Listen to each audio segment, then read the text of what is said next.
तो वहीं छठ पर्व को लेकर घाटों को तैयार किया जा रहा है, लेकिन अभी भी कई ऐसे घाट हैं जहां दलदल की स्थिति बनी हुई है। पटना का रानी घाट भी उन्हीं घाटों में से एक है। इस घाट पर व्रतियों को अर्घ देने में कोई परेशानी ना हो, इसके लिए काम करने होंगे। महापर्व में समय कम बचा है, इसलिए ऐसे घाटों को जल्द से जल्द दुरुस्त करना जरूरी हो गया है।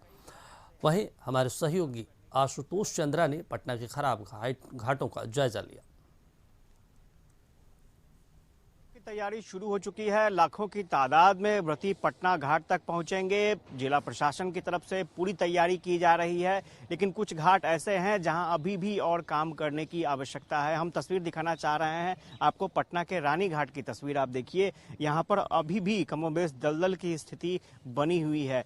चूंकि मानसून जाने के बाद यहाँ दलदल की स्थिति बन जाती है और अभी भी यहाँ पर काम करने की आवश्यकता है। हालांकि पटना के कमिश्नर का दावा है कि पटना के सभी घाट सुरक्षित हैं और वहाँ पर जो घाट खराब हैं, जहाँ पर अभी भी लगता है कि काम करने की आवश्यकता है, वहाँ काम किया जा रहा है। लेकिन व्रती लगभग सभी घाटों पर आसानी से अर्घ दे पाएंगे और उन घाटों को उस हिसाब से तैयार भी किया जा रहा है।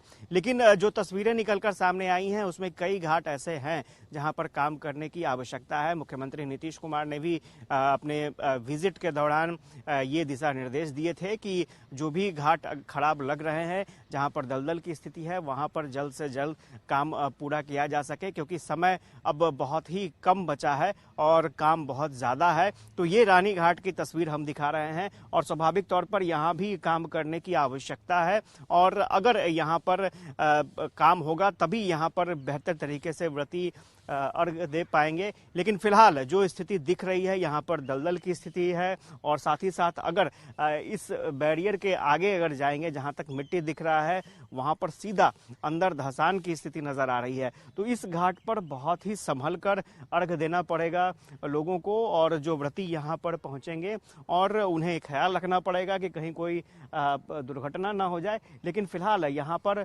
जो पटना के कमिश्नर हैं, उन्होंने साफ तौर पर निर्देश दिया है कि इस घाट को भी बेहतर तरीके से बनाया जाए। समय कम है लेकिन काम बहुत ज़्यादा है, तो ऐसे में जल्द से जल्द काम पूरा हो, ये बड़ी चुनौती है पटना जिला प्रशासन के सामने में और पटना नगर निगम के सामने में। तो स्वाभाविक तौर पर ऐसे और भी बहुत सारे घाट होंगे जहां पर काम करना बहुत ज़रूरी है और वहां की स्थिति और बेहतर बनाने की कोशिश करनी होगी, क्योंकि ये माना जाता है कि लाखों की तादाद में पटना के घाट पर व्रती पहुंचते हैं और उन्हें कोई दिक्कत ना हो, कोई परेशानी ना हो, इसकी तैयारी 1 महीने पहले से शुरू हो जाती है। पूरी बिहार सरकार लगी रहती है।